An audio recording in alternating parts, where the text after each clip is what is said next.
Après que le projet santé préventive et sécurité alimentaire de l'église anglicane diocèse de Bujumbura ait pragmatisé des réalisations effectives en faveur de la population de 2 communes de Gihanga et Rugombo, dans plusieurs domaines, entre autres la santé maternelle et infantile, il était impératif pour ce projet d'en faire le suivi afin d'enregistrer les résultats escomptés. Selon Dr Kaneza Confiance, les chiffres sont parlants.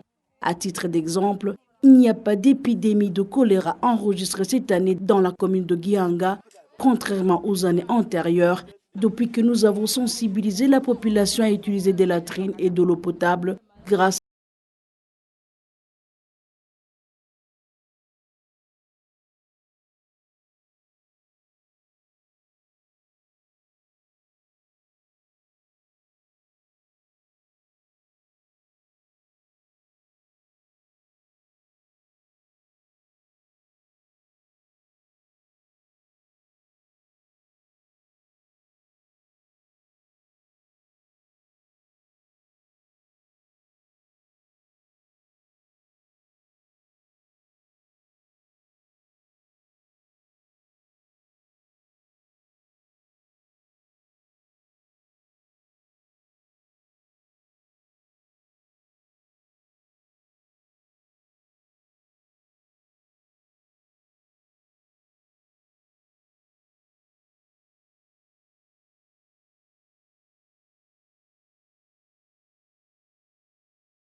l'autre sous les bras. J'étais même incapable de leur chercher à manger, mais aussi pour mon mari. J'ai été obligée de donner au premier la nourriture à 4 mois, ce qui lui causait des diarrhées incessantes. Aujourd'hui, j'ai compris l'utilité d'espacer les naissances.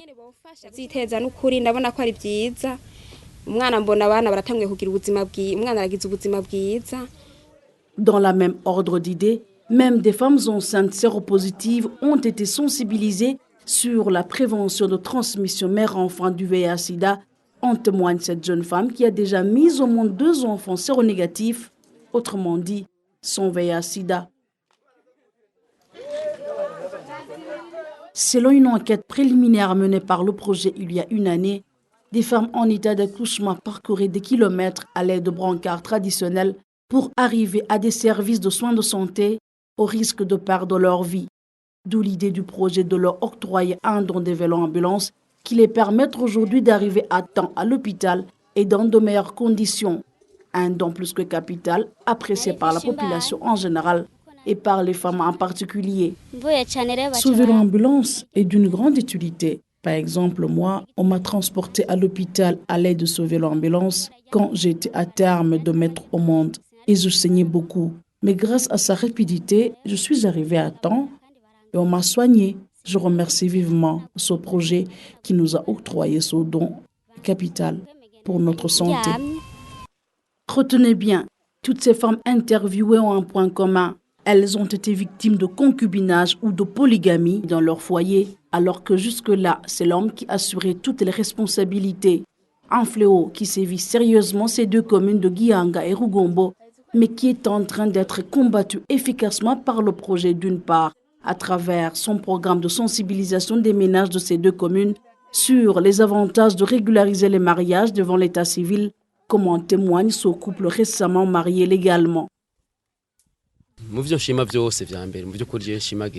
Avant le mariage légal, on vivait sans projet, chacun de son côté, sans se soucier de l'autre.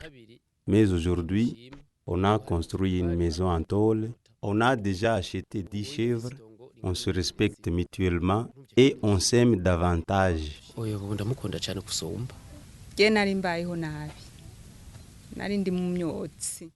Oh, j'étais malheureuse vraiment.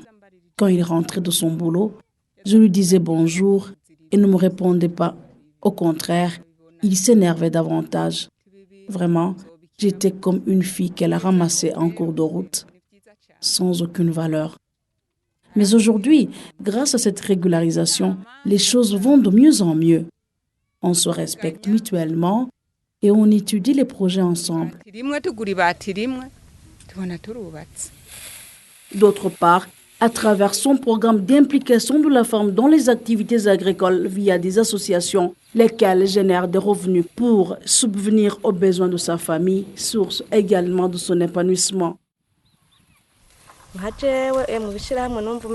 Avant, on ignorait totalement l'importance d'adhérer dans des associations.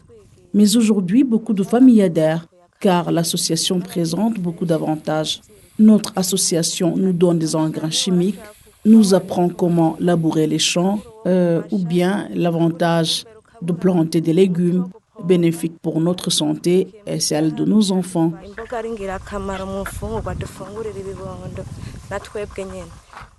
Bientôt, nous vous présenterons d'autres séries de réalisations effectives de ce projet santé préventive et sécurité alimentaire de l'église anglicane diocèse de Bujumbura, œuvrant dans les communes de Gihanga et Rugombo.